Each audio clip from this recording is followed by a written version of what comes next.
Walang pinoprotektahan, walang kasinungalingan, serbisyong totoo lang.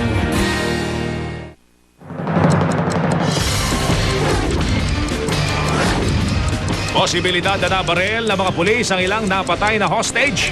Hindi sinasa-isang tabi matapos mapagalamang mas maraming bala mula sa labas ang tumama sa hinostage na bus. Ang gulong kasabwat ng hostage taker ang driver ng bus. Isa rin sa mga titignan. Pangulong Aquino sumalang sa pagtatanong ng ilang taga-media kaugnay sa itinuturing na unang dagok sa kanyang administrasyon. Ano ho yung major na problema na kinahantungan ng hostage crisis na ito sa inyo bilang Pangulo? Inassume ko po na ang Commander-in-Chief pag nag-utos, tinutupad ang kanyang utos at pag... Mga paraan ng pagresponde sa hostage taking sa bus, ipinakita ng Special Action Force sa harap ni Pangulong Aquino. Pulis, aksidenteng nasugatan. GMA News and Public Affairs naglabas ng revised guidelines para sa coverage ng hostage incidents. Mga flight attendant ng Philippine Airlines naghain na ng notice of strike. PAL, tiniyak na hindi nito maaapektuhan ang kanilang mga biyahe. Exclusively, mga nang hold up sa isang bus sa EDSA, pinaputukan ng pasaherong pulis. 2 suspect, arestado. Dagdag pasahe sa MRT at LRT, hindi lalagpas sa 30 pesos ayon sa DOTC. Ilang gamit ni Congressman Manny Pacquiao sa boxing, ipinasubasta para sa pagpapatayo ng isang ospital sa Sarangani. At pinusra, mainit na sinalubong sa kanyang pagbabalik sa Bicol. Ano kayang reaksyon sa pahayag ni Miss Australia na isa raw si Venus sa mga posibleng nanabotahe sa kanya sa Miss Universe?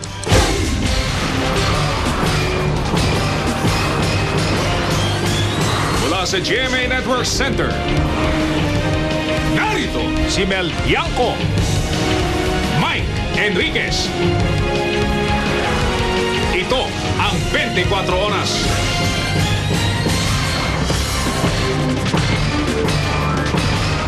Magandang gabi po. Hindi raw isinasantabi ng investigating panel ang posibilidad ng friendly fire o bala ng mga pulis ang nakatama sa ilan sa mga biktima sa August 23 hostage tragedy. Nabuo po ang posibilidad na yan matapos mapagalaman ng mga nag-iimbestiga na sa mga bala na tumama sa hinostage na bus, mas marami ang galing sa labas. Nakatutok si Teresa Andrada. Ayon sa chairperson ng review committee, hindi tugma sa forensic findings ng NBI at PNP Soco ang pahayag ng bus driver na si Alberto Lubang na binaril ng malapitan ang mga hostage. We should not miss that. If that is the case, we should never miss that. Otherwise, our report would be less than thorough. There is always a possibility, given this discrepancies now. Magugunit ang base sa ulat kahapon ng NBI sa IIRC na pabulaanan ng ilang ulit na giit noon ng PNP na tanging mga sniper lamang ang nagpaputok ng baril mula sa hanay ng mga pulis. Lumalabas kasi na sa higit kumulang 41 bullet hole sa kaha, bintana at mga salamin ng bus, 30 raw ang nanggaling sa labas ng bus, habang 11 ang nagmula sa loob ng bus. Sa Lunes, magsasagawa ng internal session ng IIRC sa NBI at PNP para talakayin ang resulta ng ballistics exam. Bukas inaasahang darating na ang team ng DOJ at NBI mula sa Hong Kong, bit-bit ang salaysay ng mga survivors ng hostage crisis. Ayon kay Dilima, ang testimonya ng mga survivor ay isasama nila sa diskusyon sa Lunes. Hihingin daw nila ang tulong ng mga pribadong forensic expert para tulungan silang alamin ang distansya ng mga baril.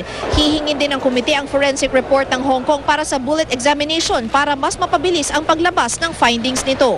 Ayon kay Dilima, dahil di tugma ang salaysay ni Lubang sa forensic findings, isa sa alang-alang raw nila ang mental state nito sa pagpalangkas ng report. Sinabi rin kasi ni Lubang ang M16 automatic rifle lang ang ginamit ni Mendoza, pero lumabas sa findings na pinaputok rin ng hostage taker ang bitbit niyang 45 caliber pistol. Posible raw na apektuhan na si Lubang dahil sa trauma. Sinabi kasi ni Lubang na di niya nadinig na umiiyak ang mga hostage habang binabaril. Pero sa audio recording ng RMN, dinig na dinig ang pag-iyak nila. Baka naka-apekto yung ordeal na yon ilang hours siya. Sa una pa lang, pinusasan na siya. Baka in a state of shock na siya the whole time. Hindi rin daw inaalis ng panel ang anggulo na posibleng magkakunsyaba sina Lubang at Mendoza. Siyempre, pag prover ka rin, kailangan imaginative ka, malikot, madumi ang isip mo. Yun. Tinapos ng review committee ang clarificatory questioning sa mga personalidad kahapon. Kanina nagpulong na sila para umpisahan ang pagbabalangkas sa report. Sabi ni De Lima, nais nilang matapos ang report sa Miyerkules o kaya Biyernes sa susunod na linggo. Isusumite ito sa Pangulo. Bahala na raw ang Pangulo na magdesisyon kung isa sa publiko ito. Teresa Andrada, Nakatutok, 24 Oras. May iba naman po tayo ng balita pang samantala. Tuloy na raw po sa susunod na buwan ng Oktubre ang pagtataas ng pamasahe sa MRT at LRT. Pero may hiling po ang grupong National Council for Commuter Protection. Dapat muna raw idetalya ng gobyerno ang basehan nila ng pagtataas sa singil sa pasahe. At ito ay dapat sa isang tinatawag na public consultation. Nakatutok si Steve Dailisa. Inaasang mahigit 50 hanggang 100% ang dagdag pasahe sa MRT at LRT. Ibig sabihin, posible maging 20 hanggang 30 pesos ang singil sa pinakamalayang destinasyon mula sa kasalukuyang 15 pesos hanggang 20 pesos. We are trying to benchmark it on the fare that is being charged by an air-conditioned bus. Kasi right now, it's lower. Masakit daw sa pandinig, lalo na sa bulsa. Pero ayon sa DOTC, kapalit naman ito ang mas maraming tren, malinis na terminal at maigsing pila, di gaya ng sitwasyon ngayon. Kung mababawasan ang kasalukuyang 40 hanggang 45 pesos na subsidiya ng gobyerno, maraming sektor pa raw ang makikinabang. For as long as we are subsidizing a big amount, that is an amount being taken away from other social services that are needed especially by the poor people. Wala naman daw masama kung bahagyang dadagdagan ang pasahe sa MRT at LRT ayon sa National Council for Commuter Protection. Basta't huwag lang yung tipong bubutasin ng gusto ang bulsa ng mga commuter. Pero bago pag-usapan kung magkano, dapat daw munang ipresenta ng pamunuan ng MRT at ng LRT kung magkano kinikita nila sa mga advertisements at sa upa ng mga establishmento sa bawat terminal. Hihilingin daw ng NCCP na ilatag ng DOTC ang datos sa isang public consultation. 350 pesos tatanggalan ng tax, tatanggalan ng SSS at saka PhilHealth, pagkain ng tao at pagkatapos transportasyon. Ano pang matitira? Kung hindi na raw mapigil ang pagtataas, pakiusap ng mga suki ng MRT at LRT. Bigla naman, dapat unti-unti lang para hindi gaanong mabigat. Hindi na makakope. Paano kung 5 silang sumasakay, di ba? O paano yung magkano magkakasya ba sa kanila yung pera? Pero okay lang magtaas, wag lang sobra. Pero mas dapat sigurong habaan pa ng publiko ang PC ngayon. Kahit may nakaambang fare hike sa MRT at LRT, determinado pa rin ang MMDA na ipatupad ang number coding sa mga bus. Pag-aaralan daw muna kung sasabay ang pagpatupad nito sa nakaambang taas pasahe sa tren. Steve Dailisa, Nakatutok, 24 Oras. Iba't ibang paraan na ang sinusulong ng mga lokal na pamahalaan para sugpuin ang dengue. Patuloy pa rin kasi ang pagkalat ng nakamamatay na sakit. Nakatutok si Micaela Papa. Isang Mandaluyong sa mga lugar sa Metro Manila na mataas ang bilang ng kaso ng dengue. Kaya kanina, nag-inspeksyon si Health Secretary Enrique Ona sa mga pasilidad kontra dengue ng isang health center dito.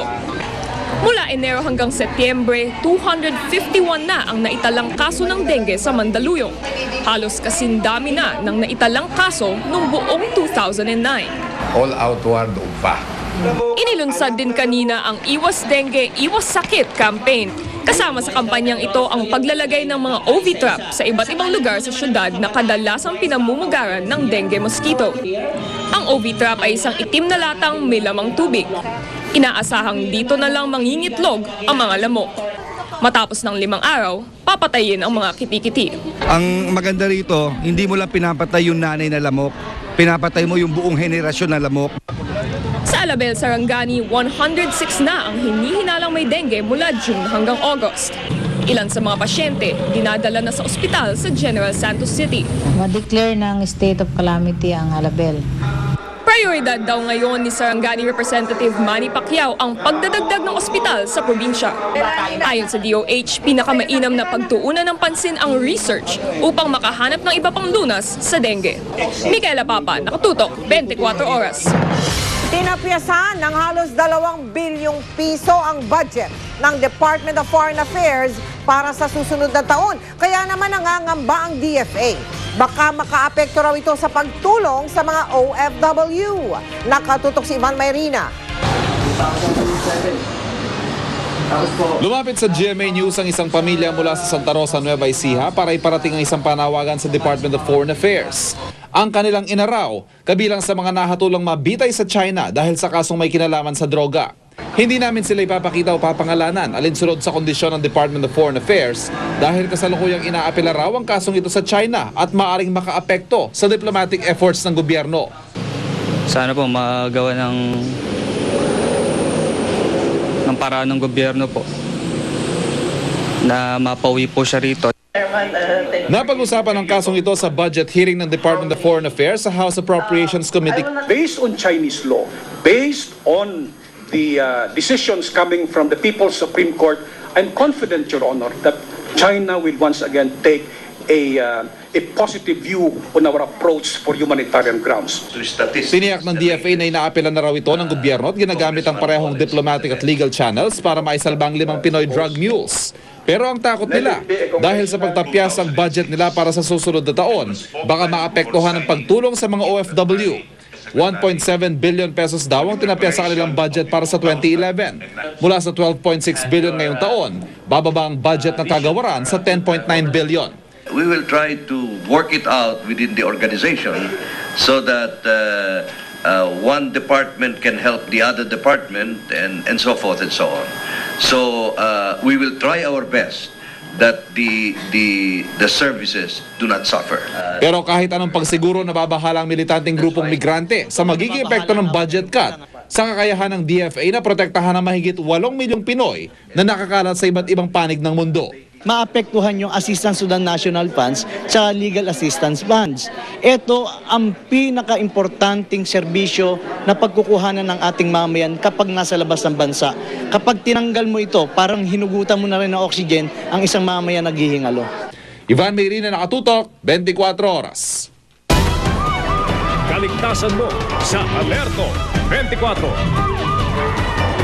Isang pampaserong bus na hinold up ng 4 na lalaki sa EDSA Ortigas. Agad namang naaresto ang 2 sa mga sospek matapos makipagputukan sa kanilang isang pasahero na pulis pala. Si Oscar Oida, Naka-Alerto 24 Exclusivo. Kapansin-pansin umaaliwangaw pa ang mga putok ng baril nang makuna ng GMA News ang pag-arestong ito ng mga pulis sa Manoy Holdapper sa may northbound lane ng EDSA, bandang Ortigas. Noong mga panahon yun kasi, patuloy rin ang pagdugis sa iba pang mga kasamahan nito. Ilang sandali pa, inabutan rin ang isa pa sa mga suspect na kinailangan pa umunong patamaan ng bala sa may hita para mapigil ang pagtakbo. Hating gabi, nang hold upin ng mga suspect ang isang pampaserong bus sa lugar. Ang mga pasero ng sabing bus halatang nangangatog pa ng abutan namin. Sa kabila nito, pilit na ikwento ng isa sa mga biktima ang pangyayari. Pinatatayo ko nung mama dito, sabi ko ayoko eh. Tapos nung apat sila, alam ko 4 yung umakyat dito eh. Tapos sabi niya sa akin, tayo ka, sabi ko, ginagaling yung pantalon ko. Pala ba't ginaganyan mo? Nakatayo na ako, buwang ka pala eh. Pagkatapos yung pagkatayo ko niya, dahil nakaganyan na ako dito sa may driver, kinuha niya yung cellphone ko. Malas lang ng mga hold-upper, isa pala sa mga pasahero noon ay ang off-duty police na si PO1 Edward Pagbao. Kaya patakas na lang sila, dala-dala ang mga nakulimbat nila. Nung nagbabaan na nakita ko nagbabaan yung 3, tsaka nagpakilalang pulis, sinabol ko na, pinutukan ko na. Sakto namang may nagpapatrolya ring mobil ng pulis sa lugar nung mga panahon yun na nakatulong naman sa pagkakaaresto ng isa pa sa mga hold-upper. Nabawi rin ang mga natangay na gamit ng mga pasahero. Yun nga lang, 2 pang ibang suspect ang nakatakas. Oscar Oida, Naka-Alerto, 24. 3 lalaki ang patay matapos silang pagbabarilin ng mga gwardiya sa isang bakanteng lote sa silang lalawigan ng Cavite. Si JP Soriano, Naka-Alerto 24, live mula sa Cavite. JP, ano nangyari? Mike, tinutugis na ngayon na silang Cavite Police ang 11 security guard na suspect sa pamamaril at pagpatay sa 3 lalaking nanguhuli lamang ng gagama, Mike, dito sa bakanteng loting ito kung saan tayo naroroon ngayon. Anong telephone number nila dyan? Kinilala ang mga biktimang si Crispin Juvilla at ang magbayaw na sina Christian Salvador at Francisco Buergo. Suspect sa pagpatay ang 11 security guard na nakaduty kagabi sa isang pribadong pastulan ng baka dito sa Barangay Maguyam, Silang, Cavite. Mabait po siya eh. Hindi niyo po akalain ganun mangyari sa kanya? Papaalam po sa amin, kukuha lang po ng gagamba. Tapos sabi ko, huwag ka na sumama doon. Tapos sabi, babalik naman ako, sabi niya. Hindi ko akalain ganun mangyayari. Naiwan pa naman yung 2 anak buntis pa yung asawa. Hindi naman po nila deserve yung ganun pagkamatay. Nandun lang sila para maghanap ng pagkakalibangan ng mga anak nila. Kwento nilang kasama ng mga biktima. Pasado alas 8 kagabi, napunta ang magkakaibigan sa lote. Humiwalay raw ang grupo ni Juvilla, Salvador, Buergo at isa pang kasamang lalaki. Pagdating daw ng bandang alas 10 ng gabi. Papauwi na po kami, minarinig po kami putok. Ayon sa pulisya, hinuli raw ng security guards ang grupo ni Juvilla. Isinulat pa daw sa logbook ang pagkakahuli sa 4, trespasser at nagnanakaw daw. Hinila dito, papunta doon. So doon namin na-recover yung bangkay sa may malayo doon sa may damuhan doon. So anong ibig sabihin, tinatago pa nila para may plano pa sila itago? Yun nga ang ano nila, tinatago nila para hindi malaman. Himala naman nakatakas at nakatakbo ang isang lalaking kasama. Nakahingi ng tulong sa mga kaanak nila. Naikwento pa raw niyang pinagbabaril sila ng security guards. Agad ni-report sa pulis. Pagdating ng otoridad at mga kaanak ng mga biktima, wala na raw ang security guards. After barilin, dinala dito sa may malayong lugar na to, mga 100 meters. May plano silang ibaw nito. Kaso nga lang, nakatakas yung isa. Yung mga suspect natin dito, yung mga gwardiya ng Dasmariñas Security Agency. Sa barracks, nagkalat din ang mga gamit at mga pitsil na amoy alak. Na-recover ng pulisya ang ilang basyo ng bala ng caliber 45, M1 Garand at M14. Ang ilan daw sa mga gwardiya, nag-awol. Ang anggulo dito na napagtripan ng mga gwardiya natin nung ano dito eh. Tumangging umarap sa kamera ang kinatawan ng Dasmariñas Security Agency kung saan galing ang 11 security guards. Ayon sa kanilang administrator, hindi raw nila alam ang nangyari. Pero kinumpirma nilang security guards nila ang nasa logbook. Ang ano ko lang po, mahuli po yun at nabigyan po ng katarungan. Naawa po ako sa mga apo ko. Iyon po lamang. Mike, halos patapos na ang ginagawang autopsy ng SOCO sa mga labi ng 3 biktima para malaman kung gaano karaming tama ng bala ang kanilang natamo. Mike? JP, wala ba tayong balita dyan kung tutulong o hindi yung pangasiwahan ng Dasmariñas Security? Mike, nakipag-ugnayan na sila sa PNP at ayon sa kanila, bukas daw haharap ang kanilang abogado at ibibigay naman daw ang mga address at iba pang details kaugnay sa mga suspect na security guards. Ang tinutukoy ko, JP, bukod dyan ay tulong para doon sa mga naiwan ng mga napatay. Mike, wala pang ganung abiso ngayon ang security agency ng mga suspect sa mga oras na ito pero atin yan aalamin pagkatapos ng report na ito. Maraming salamat, JP Soriano. Bukod po sa mismong bus, sa mga cellphone at saka mga basyo ng bala, sinusuri na rin ng Joint Investigating Team ng Hong Kong Police, DOJ at NBI yung pong mga damit na suot ng mga bihag noong August 23. Dito rin malalaman kung binaril ba ng malapitan ang mga biktima. Mula sa Hong Kong, nakatutok si John Consulta, exclusive. Ilan lang ito sa mga damit ng mga hostage na dinner-over ng mga ospital sa Maynila sa mga opisyal ng Hong Kong Police. Magiging susi ang mga ito sa paghahanap ng sagot ng mga ospital kung sa loob o sa labas galing ang mga balang tumama sa mga biktima. Sa pamamagitan ng microscopic analysis o chemical reaction, matutukoy kung meron o walang bakas ng nitrates o tattooing ang mga damit. Sakaling magpositibo, indikasyon daw ito na binaril ng malapitan ang mga biktima. Pero kung magne-negatibo, senyalis daw ito na mas malayo sa 3 feet ang layo ng biktima sa pinanggalingan ng putok. Pero ang problema, ayon sa Hong Kong authorities, Kulang daw ang mga damit na kanilang hawak. Di raw kasi na-turn over ng mga ospital sa Maynila na pinagdalhan sa mga biktima ang lahat ng mga damit ng mga dayuhang hostage. Kanina, nakuna na ng statement ng NBI DOJ team ang isa pang survivor na si Lee Chuen-yu. Kagabi, ang sugatang hostage na si Ami Yawon ang nakausap nila. Emotional daw si Ying habang ikinikwento ang nangyari. Kasama niya sa pamamasyal sa bansa ang asawa at 2 anak na babae na namatay lahat. Anak niya si Jason na nasa sensitibo pa ring lagay matapos tamaan ng mabigat na bagay ang ulo. Medyo may iyak na rin yung interpreter at umiyak na rin si Miss Leong. Kaya humingi muna tayo ng sorry sa kanya na hindi natin kagustuhan ang nangyari. Sisikapin daw ng Joint Investigation Team ng NBI at Hong Kong Police na makompleto ang lahat ng kanilang kailangang impormasyon para maisapin nila ang kanilang isinasagawang investigasyon. Mula pa rin dito sa Hong Kong, John Consulta, nakatutok, 24 oras. Humarap si Pangulong Aquino sa isang panel ng mga taga-media para linawin ang mga issue tungkol sa hostage crisis. Isa po sa mga sinabi ng Pangulo, yung nakatanggap daw siya ng anyay nakakainsultong liham mula sa Hong Kong. Narito po ang aking report. Sa imbitasyon ng Malacanang, pinaunlakan ng 3 media personality, kasama po ang inyong lingkod, para makapanayam si Pangulong Aquino. Layon ng panel discussion na bigyan linaw at sagutin ng Pangulo ang iba't ibang tanong, pati na mga espekulasyon tungkol sa August 23 hostage-taking incident. Makailang beses iginiit ni Pangulong Aquino, hindi nasunod ang mga ipinangako sa kanya para maresolba ang hostage crisis. Ano ho yung major na problema na kinahantungan ng hostage crisis na ito sa inyong administrasyon, sa ating gobyerno, at sa inyo bilang Pangulo?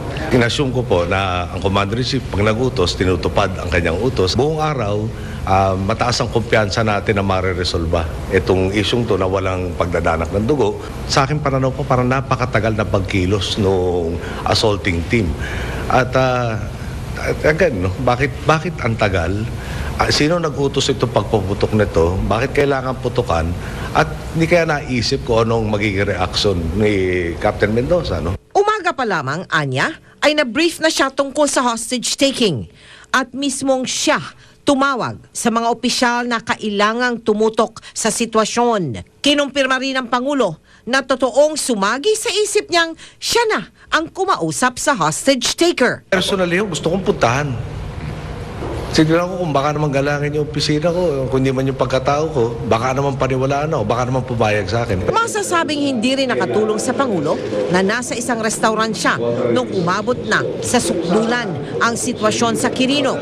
Kahit pa ang pakay noon ang makipagpulong sa Crisis Management Committee. Talagang naubos na ho yung pasensya ko. Hinanap ko po si Yusek Puno, si General Santiago at si General Magtibay at tinuro ko sa Emerald. Mr. President, meron pong nagsasabi na ang management style daw ninyo is not hands-on enough. Ito po bang crisis na ito ay nakapagbukas sa kaisipan ninyo para i-adjust, para iayos, or ang management style po ninyo? Yung pag-define ho nila kasi nung management style na hands-on, dapat nando ka na sa sentro ka ng aktibidades. Pasensya na po, at wala akong iniinsulto dito na hindi naman parang araw-araw dating sa akin dapat nangangampanya ako. Importante ho sa akin, maibigay yung kredito doon sa mga talaga nagtrabaho. Pero mas pinaka-importante, yung obligasyon sa tao ay nangyari. Hindi ho yung sinong bida. Isa pa sa mga tinanong kay Aquino, ang umano'y hindi pagtanggap sa tawag ni Hong Kong Chief Executive Donald Tsang noong kasagsagan ng hostage-taking. Yung pagtawag po ni Chief Executive Donald Tsang ay hindi ho expected, hindi ho sigurado yung aking aid kung legitimate call to, nanigurado lang po na idaan natin doon sa protocol. Hindi maikakailang naging negatibo ang imahe ng Pilipinas sa international community na umabot pa sa punto na ayon sa Pangulo ay nakatanggap siya ng isang nakakainsultong liham. Our country has been written in a Chinese newspaper as one of the most chaotic in Southeast Asia. tinanggihan yung unang nais ninyong pagpunta doon ng high-level group from our country. Siyempre kailangan unawain po natin na kakaibang pangyayari ito lalo sa mga mamamayan ng Hong Kong. Kaya yung katakot-takot itong batikos, banat, insulto po tinanggap natin. Minabuti po natin hindi mag-respond. Yung sulat na opisyal galing sa gobyerno. Iginiit naman ng Pangulo, nag-apologize na siya dahil sa sinapit ng mga turista mula sa Hong Kong. Ayaw naman daw niyang pangunahan ang pagsasiyasat ng Incident Investigation and Review Committee.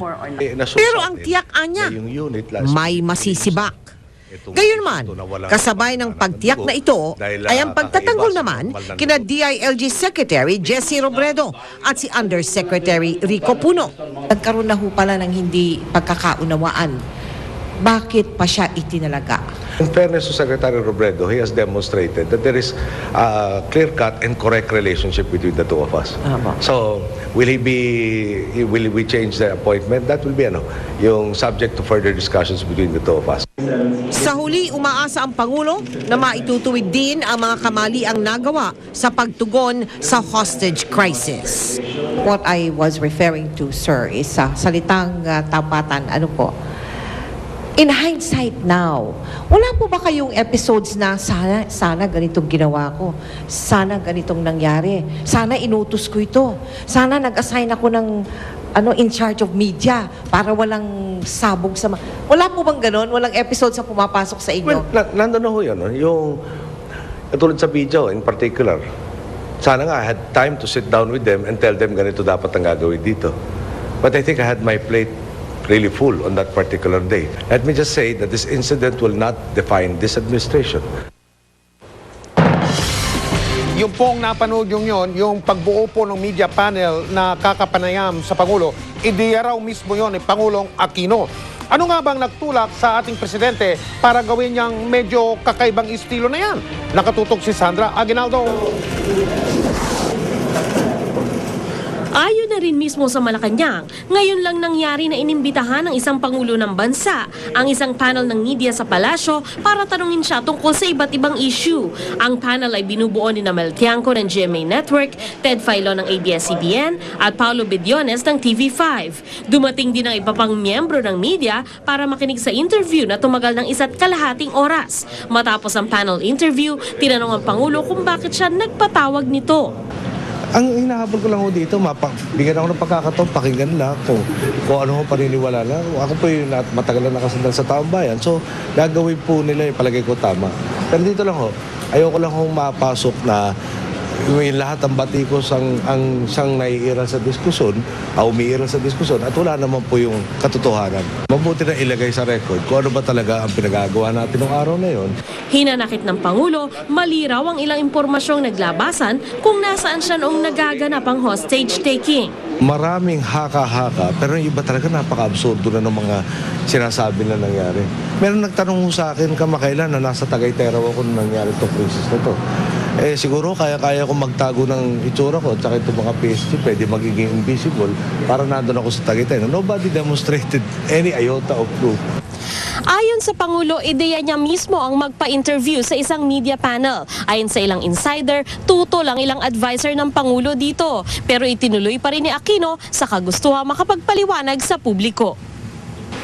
Sa ilang miyembro ng Malacanang Press Corps na nakapag-cover na rin sa ilang nagdaang presidente, nakakapanibago ang estilong ito ni Aquino. Every time you ask him, talaga marami siyang sinasabi. Basta yun, syempre, pabor sa atin. Pero sa kanya, hindi ko alam.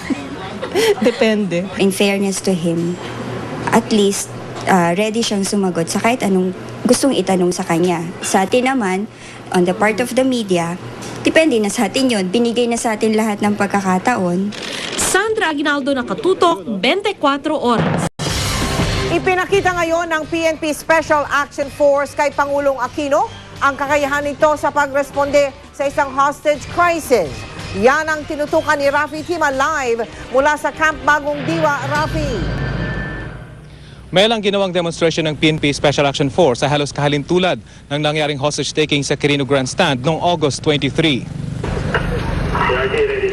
Seryoso sa panonood ang Pangulo sa pagsisimula ng capability demonstration ng PNP Special Action Force tungkol sa tinatawag na tactical intervention on an enclosed space.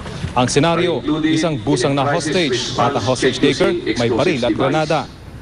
Sa demo, pinakita ng SAF kung paano sila re-responde mula sa pagtagap ng tawag hanggang sa pagtungo sa lugar. At nang bumagsak na ang negosasyon, inaprubahan na ang final option o ang pagsugod mismo sa bus. Maging ang pag-take over ng tactical commander sa insidente ipinakita ng SAF. To move to their last. I am in control. I am in control. The green light is on. I repeat, this is the commander. I am in control. The green light is on. CID, proceed to your final assault position.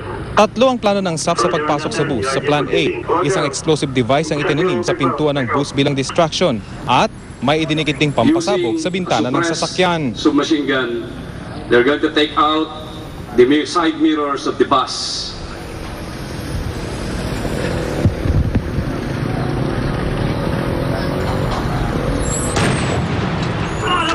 Pagsabog ng bomba sa pintuan, mabilis na winasak ng SAF ang bintana na kanila ring pinasabugan. Mapapansin gamit nila ang maliliit na hagdan. Ilang segundo lang nakapasok na ang mga tawa ng SAF sa bintana. Sa Plan B, pareho rin ang estilo ng pagpasok ng SAF. Gamit ang ballistic shield, sumugod sila mula sa likod ng bus. Sa pagkakataong ito, sa mismong pintuan sila papasok matapos itong pasabugan.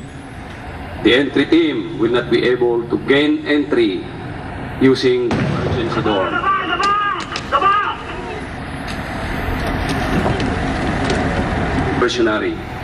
Sa Plan C, hindi mabuksan ang mismong pinto at emergency exit ng bus. Hindi rin sila makapasok sa pamamagitan ng bintana.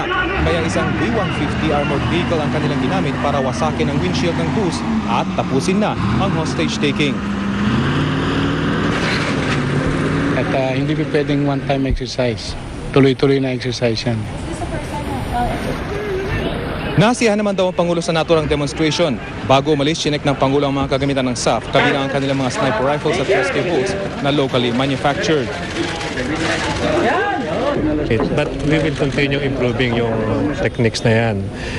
Meron pang iba pang pwedeng gawin, but for the meantime, yan yung ating pwedeng ipakita at this time.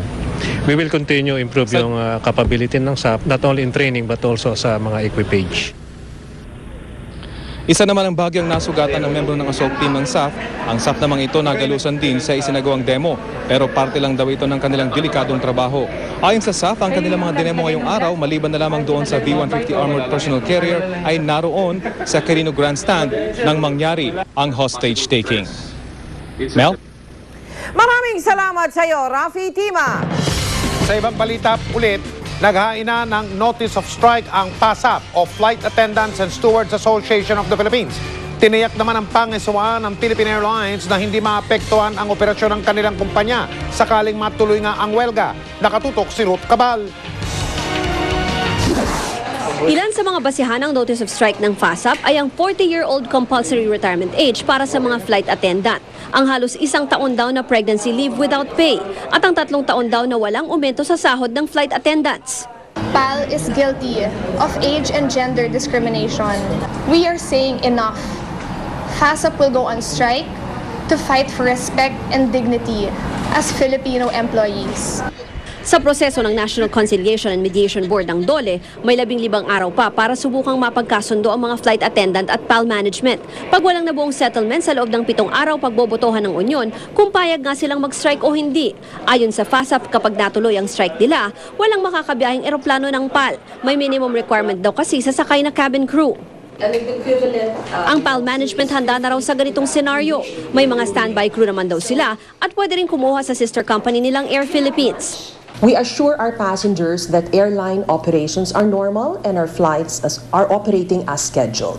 We are confident that DOLE, being the mediator and the conciliator, will come up with a peaceful solution to the crisis.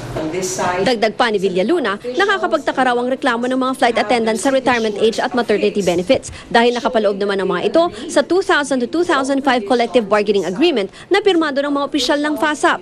Meron naman daw binibigay ang PAL na 30,000 peso maternity benefit. Nag-alok din daw ng aumento ang PAL pero di raw kalakihan dahil na rin sa pagkalugi ng kumpanya na aabot daw sa 15 billion pesos nung nakaraang 2 taon. Kasunod ng Quirino hostage taking, may tuturing na namang isang dagok sa turismo sa bansa ang napipintong pagsastrike ng mga flight attendant ng Philippine Airlines. Mula August 27 hanggang sa pagpasok ng Setyembre, umabot na sa 15 million pesos ang lugi raw ng PAL dahil sa mahigit 1,000 flight cancellations. We also foresee that it will affect PAL's finances, which is already in a very fragile state. Sila ang responsable dito sa sitwasyon na to, di ba? If they really care about their employees, the riding public, they should settle the issues. Di ba? Sabi naman ng Malacanang, Meron naman tayong contingencies na dapat na-develop na by this time. And if that happens, the Secretary of Labor was still hopeful of resolving it. But if it happens, I hope to fast-track the contingency plans. Ruth Cabal, Nakatutok, 24 Oras. Susunod! Eksklusibo! Babae arestado matapos agawan ng baril ang isang gwardiya. Wedding gown ni Regine Velasquez, gaano kaya kamahal? Binusra, ano kaya ang reaksyon sa paratang na posibleng isa raw siya sa mga nanabutahe sa gown ni Miss Australia? GMA Network naglabas ng revised guidelines para sa tinatawag na crisis coverage. Ibabalita namin sa inyo yan sa pagpapatuloy ng 24 oras.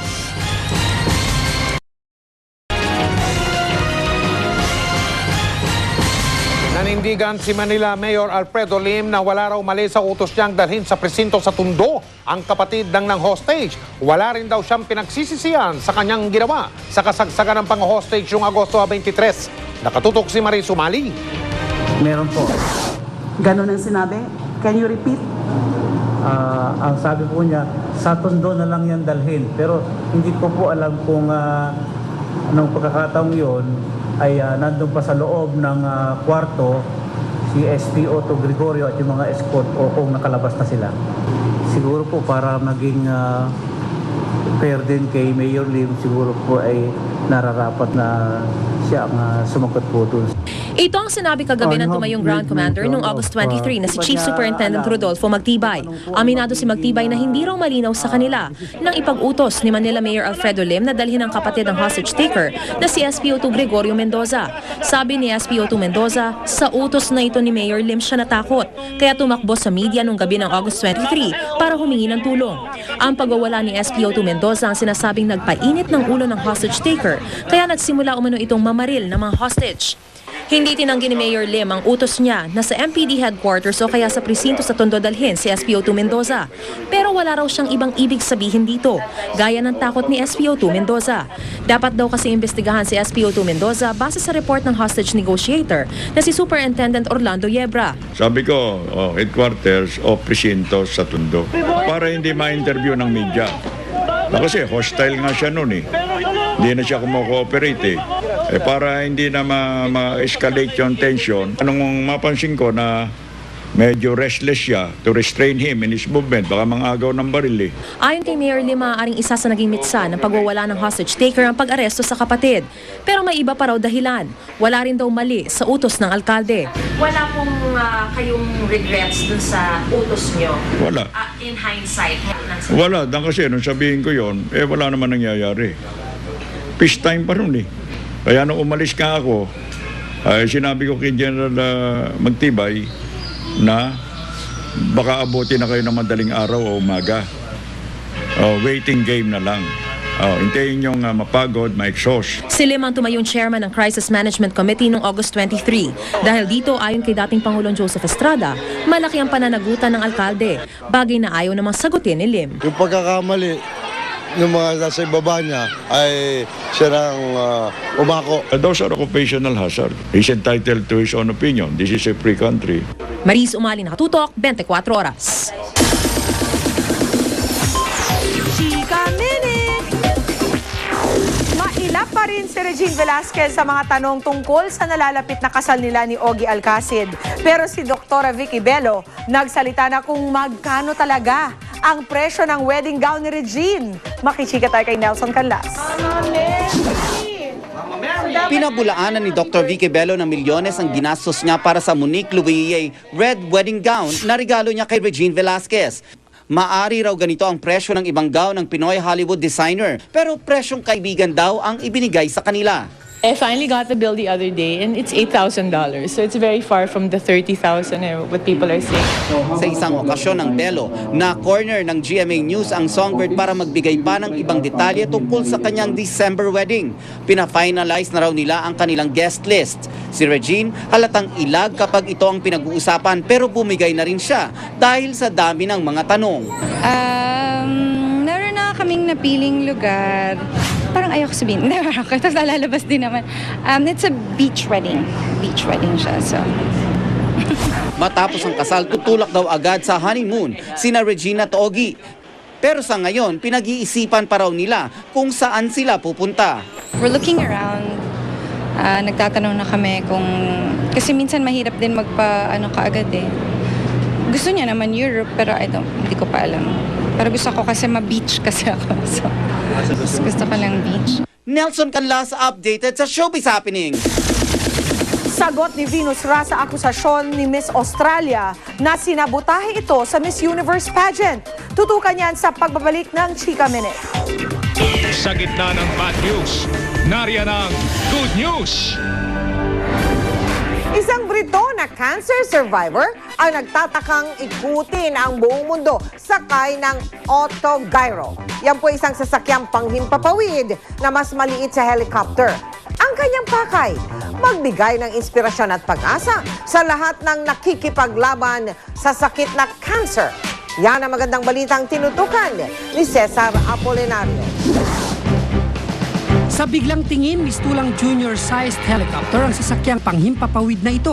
Pero Autogyro ang tawag dito, ang ninuno ng helicopter. Ang piloto nitong Brito na si Norman Surplus, isang cancer survivor. Nag-stop over siya sa Pilipinas bilang bahagi ng kanyang world record attempt na ikutin ang mundo sakay ng Autogyro. I'm doing the flight to raise awareness for cancer research. 7 years later, I'm flying around the world. So the big message is that there's a lot of life to be lived after such a diagnosis. Naging mainit ang pagtanggap kay Norma nang lumapag siya sa Lawag, Ilocos Norte at Angeles, Pampanga. Ito raw kasi ang kauna-unang around the world attempt, mapakaragatan o himpapawid na nag-pit stop sa Pilipinas. Filipino people have been great. They have really sort of looked after me. It's the first time anyone has got this far round the world in a gyrocopter. And more importantly, it's the first time anyone's come to the Philippines on a round-the-world trip. Nagsimula sa Ireland ang paglalakbay ni Norman at mula Marso nitong taon ay tinawid niya ang Europa, Middle East at Timog Asia. Mula Pilipinas, lilipad siya papuntang Japan. Open cockpit man ang Autogyro at walang autopilot, di alintana ito ni Norman dahil nais siyang magsilbing inspirasyon sa lahat ng nakikibaka sa cancer. Really to pass on hope and encouragement to those people because I was there. I know what it was like. It's not a nice time. Mas tipid daw sa gasolina ang Autogyro kaysa helicopter. Kaya't mainam din daw na pag-aralan ng ating Air Force at Coast Guard ang paggamit nito. Matapos mapagtagumpayan ang pakikibaka niya sa sakit na cancer, heto't isa na namang pagsubok ang sinusuong ni Norman, ang around the world attempt sa kayang Autogyro. Patunay lamang daw na walang anumang makagugupo sa taong matatag ang loob. Cesar Apolinario, nakatutok 24 oras. Susunod! Ilang gamit sa boxing ni Congressman Manny Pacquiao ipinasubasta para sa kawang gawa. Mahigit 70 aso na iligal umanong ibebenta, nailigtas. Tambalang Glyza de Castro at Jeff Eigenman masusubukan sa unang pagkakataon sa Grazilda. Lahat ng yan dito sa 24 oras. Sa Alerto 24. Isang babae ang arestado matapos ang umatikabong pakikipag-abulan sa mga barangay tanod sa Shaw Boulevard kaninang madaling araw. Inagawan daw kasi niya ang ng baril ang isang gwardya. Panurin niyo po itong si Dante Perelio, naka-alerto 24 eksklusibo. Bakit niyo naisip ang mga gawang baril?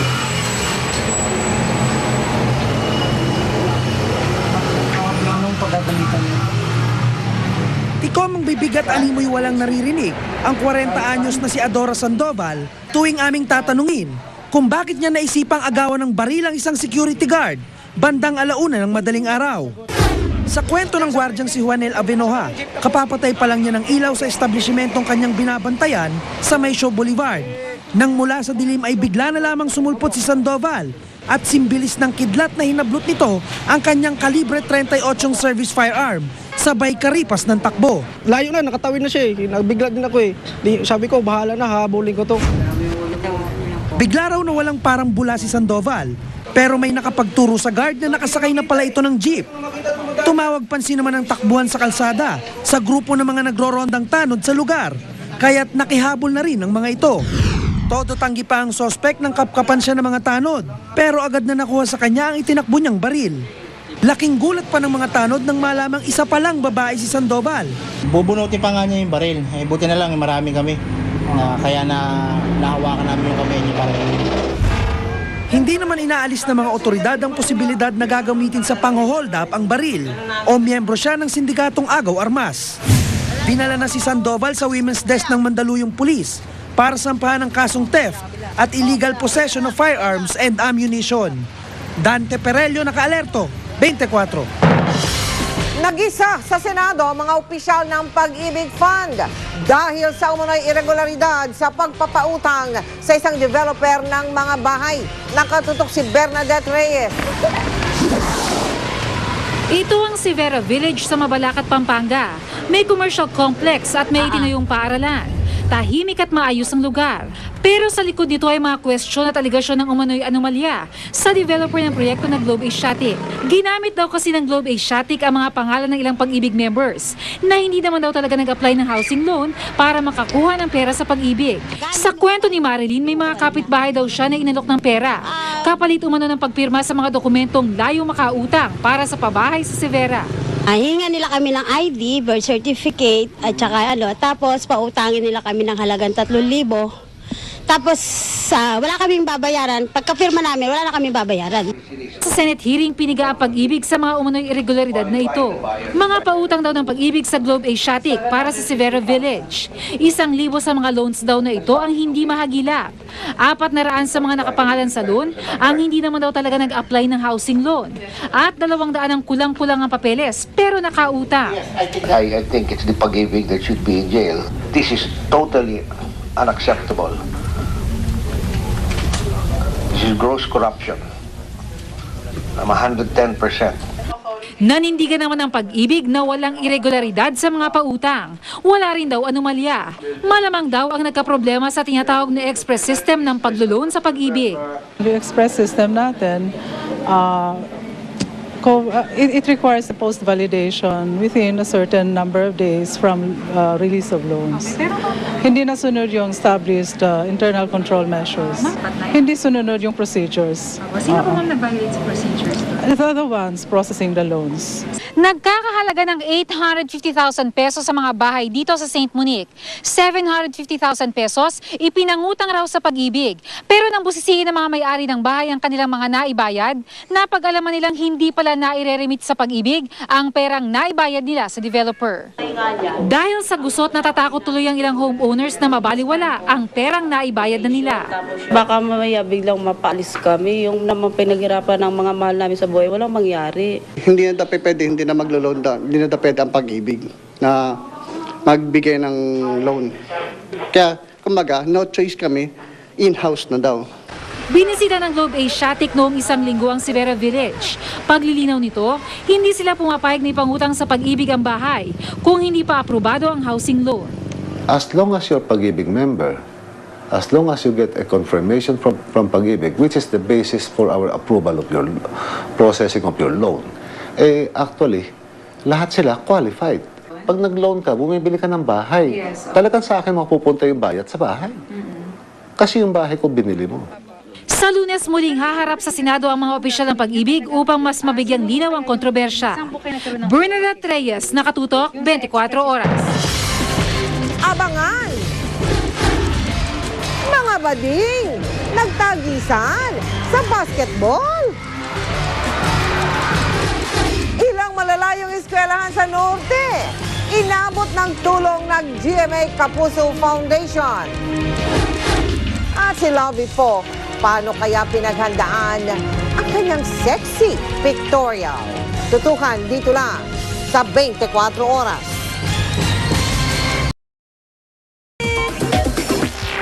Ipinakilala na sa press ang buong cast ng bagong telefantasya na Grazilda. Si Glyza De Castro hindi pa rin makapaniwala na bida na siya. Yan ang chika ni Aubrey Carampel. Glyza De Castro. Kung todo costume si Glyza De Castro, isineo pa siya ng Prince Charming na si Jeff Eigenman. Pag-amin ni Glyza, kinilig raw siya nang marinig niyang tawagin ang kanyang pangalan bilang bidang si Grazilda. Overwhelming. Oo, hanggang ngayon, parang feeling ko surreal pa rin. Sa unang pagkakataon din, masusubukan ang tambalan nila ni Jeff. Sabi ni Jeff, nang i-partner sa kanya si Glyza sa audition pa lang, alam na niyang si Glyza ang makakakuha ng role. For me personally, I thought yung maganda yung naging chemistry namin ni Glyza. So, happy ako na siya yung naging partner ko. Ipinakilala na rin sa press ang iba pang karakter sa storya. Sa mundo ng Fantasia, si Rio Locsin ang ina ni Grazilda at wicked stepmother ni Cinderella. Si Janine Cruz, the other wicked stepsister, kapatid ni Grazilda. Kasama rin sina Dominic Rocco at Bodie Cruz. Prince Charming, si Benedict Campos at si Gwen Zamora bilang si Cinderella. Si Jolina Magdangal naman ang fairy godmother. Ako magpaparusa sa kanya, pero naawa ako eh. So susundan ko siya kung ginagampanan niya ba yung binigay sa kanya. So pupuntahan ko rin siya sa real world. Sa real world, gaganap bilang mapagmahal na ama ni Grazilda si Joel Torre. Pero aapihin naman siya ng kanyang step-sisters na sina Steph Prescott at Yasmin Curdy. And the ultimate kontrabida, ang stepmother ni Grazilda played by Sherry Hill. Sa laking araw ng produksyon, hindi maiwasang ma-pressure ni Glyza. Pero dahil sa kanya ay pinagkatiwala ang project, mas pagbubutihin daw niya.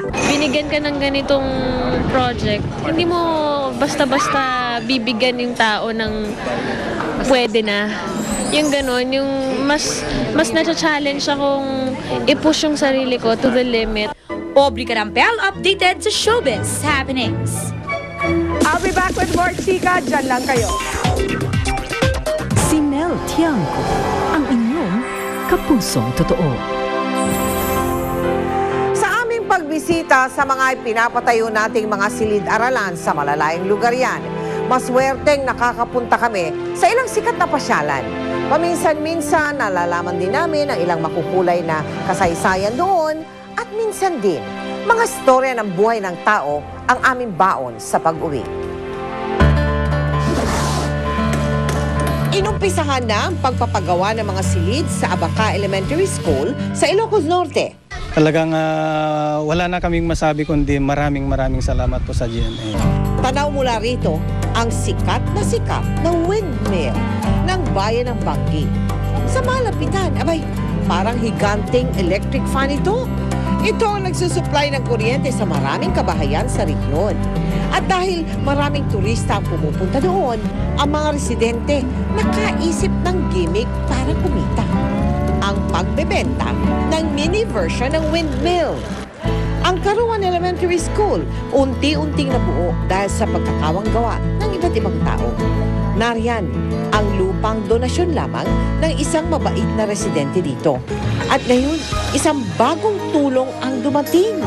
Ang ating ipinapatayong mga bagong silid-aralan. Sa sobrang galak po, kaya nga po ako naluluha kasi sa wakas, dream come true. Nakilala namin ang isang estudyante rito na si Sunshine. Kaligayahan ang kanyang nararamdaman sa aming pagbisita. Subalit may isang espesyal na bisita ang matagal na niyang hinihintay. Ang kanyang ina. Maliit pa lamang siya nang iwan ng ina at hindi na siya binalikan. Kaya't labis ang kanyang pangungulila. Nay, agkita taman na kahit kaampay tataraw ko na.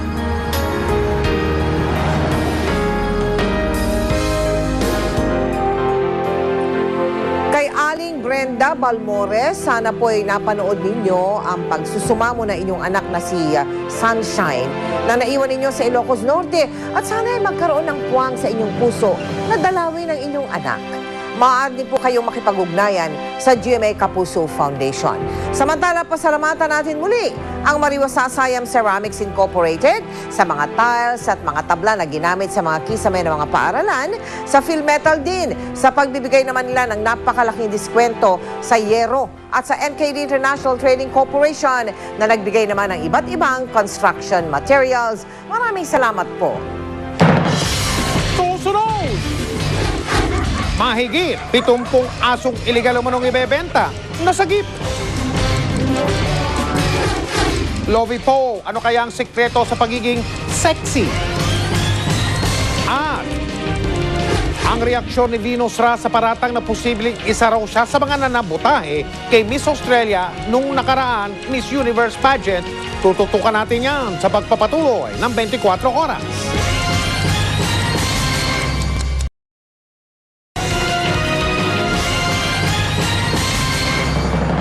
24 na aso ang nasagip mula sa iligal na bentahan sa Cavite. Nasa pangangalaga na ang mga aso ng Animal Kingdom Foundation sa Capas, Tarlac. Ayon sa foundation, agad nakatakbo mga suspect sa operasyon sa Silang Cavite nitong Lunes. Naabutan na lang daw nila ang mga pulis at mga aso na nasa loob ng sako at may tali sa leeg at bibig. Isang asong araw ang namatay matapos kapusin ang hininga. Tinutugis na mga suspect na naharap ngayon sa kasong paglabag sa batas na Animal Welfare Act. Meron po tayong balita mula sa lalawigan ng Sarangani. Kakaiba ang isang liga ng basketball doon dahil ang mga manlalaro, mga bading. Ito po sila mga kapuso, nagpapasiklaban sa basketball court. Ang magkalaban ay ang koponan ng Isla Puting Bato ng General Santos at Laista Cawas ng Alabel. Bawat manlalaro ay palabang sa pag-agaw at sa pag-shoot sa bola. Sa huli, nagwagi ang Laista Cawas. Bahagi yan ng pagdiriwang ng kasadyaan sa bayan ng Alabel. Chika Minute! Sumabak na sa kanyang first sexy pictorial si Lovie Poe. Doon nakita ang tattoo sa kanyang katawan na may mga salitang, "My wings, my gravity." Sino kaya ang tinutukoy niya? Makichika tayo kay Nelson Canlas. First time na nag-post para sa isang underwear brand si Lovie Poe. Dito makikita ang slim and toned body ng Kapuso star. Pagmamalaki ni Lovie, walang panahon para maghanda siya para sa pictorial. Walang lipo, walang diet. All natural sexy bod lang ang puhunan niya. They told me, sa Sunday na yung pictorial mo. So I was like, no preparation at all because on a Saturday I had work din. So wala talaga. Wala akong chance para mag-workout or anything. Hindi raw alam ni Lovie kung papayag ang kanyang namayapang amang si Fernando Poe Jr. sa pag-post niya ng sexy kung nabubuhay pa ito. Pero ipinagmamalaki niya ngayon ang pag-post niya dahil hindi naman daw ito malaswa. Do you consider yourself sexy? No, actually. I'm actually surprised they got me for this because I don't feel, You don't feel sexy? Yeah, I don't feel sexy at all. Marami din sa atin ang first time makita ang tattoo ni Lovie sa kanyang dalawang tagiliran. Ang mga katagang "My wings, my gravity" ang nakatatak sa tagiliran ni Lovie. Ipinalagay niya raw ito para sa kanyang ama. It's like a balance. Na he makes me fly but pulls me back to the ground. So you had a tattoo for your dad? Yes, for my dad. I got it ng death anniversary niya. Nelson Canlas, updated sa Showbiz Happenings. Susunod! GMA Network naglabas ng revised guidelines para sa crisis coverage. At si Venus Ra, ano kaya ang reaksyon sa paratang na posibleng isa raw siya sa mga nanabutahe sa gown ni Miss Australia? Tuloy ang pagtutok dito sa 24 oras.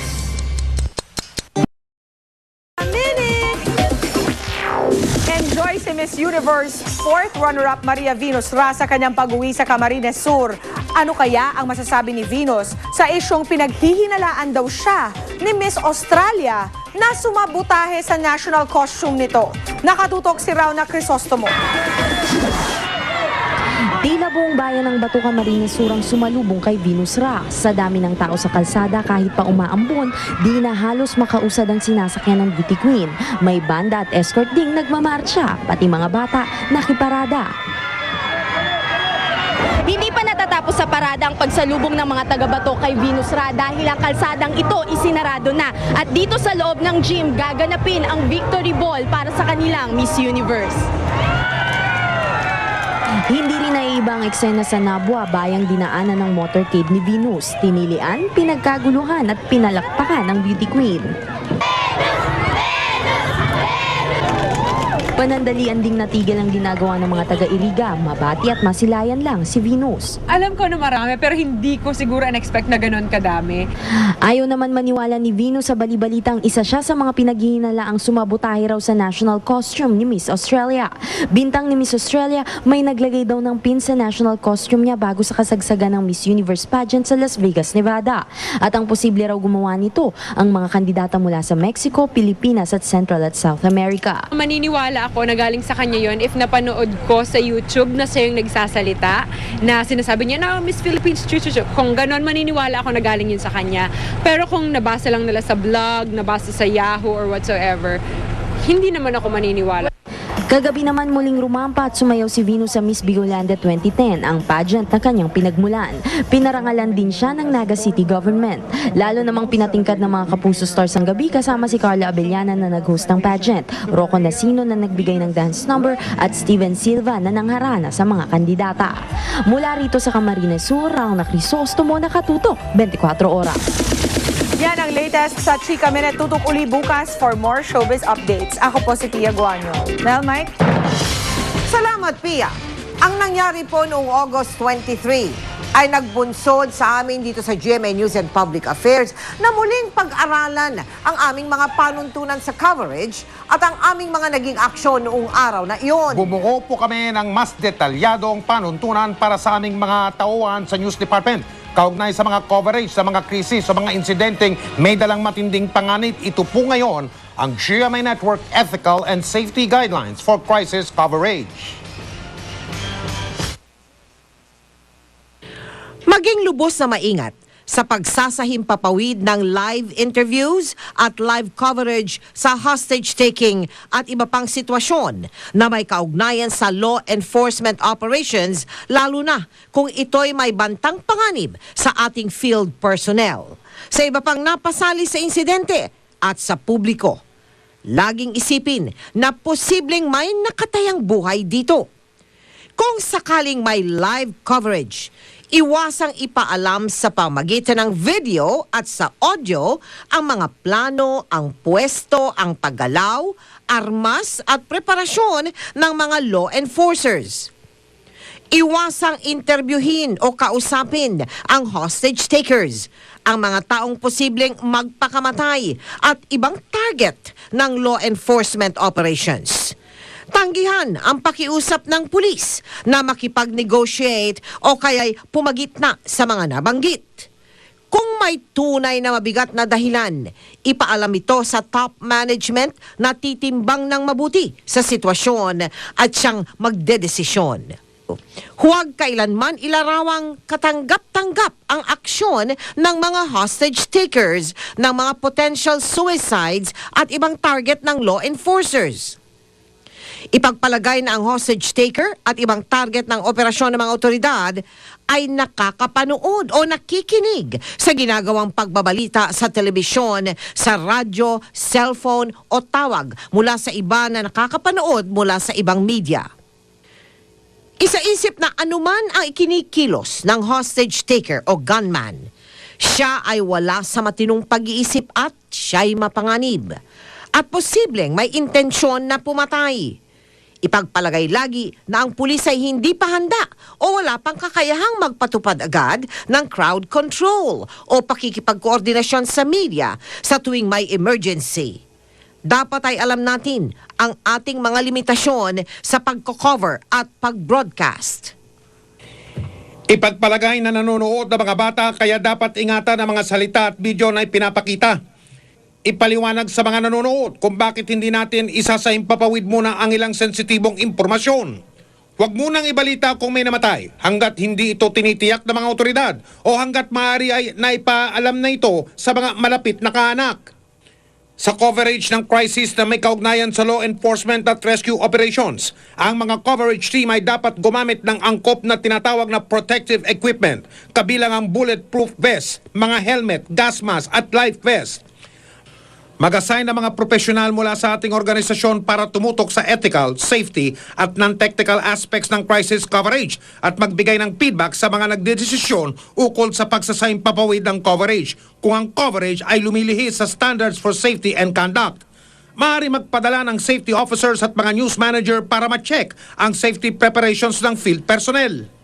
Hanggat maaari makipag-coordinate sa mga otoridad sa tuwing may crisis situation para magkaroon sila ng pagkakataong maibigay sa atin ang impormasyong kaugnay sa kaligtasan. Iwasang ilagay ang sarili sa panganib kung hindi naman tunay na kinakailangan. Dapat na mangibabaw lagi ang kaligtasan ng ating mga tauhan, ng publiko at ng lahat ng mga may kinalaman sa krisis. No story is worth sacrificing lives for. At yan po ang mga balitang aming tinutukan sa nakalipas na 24 oras. Maraming salamat sa inyong pagtitiwala mula sa tahanan ng katotohanan. Ako po si Mel Tiangco. Ako po si Mike Enriquez. Ito ang GMA. Walang kinikilingan, walang pinoprotekta. Walang kasinungalingan, serbisyong totoo lamang. At dahil hindi natutulog ang balita, Nakatutok kami 24 oras.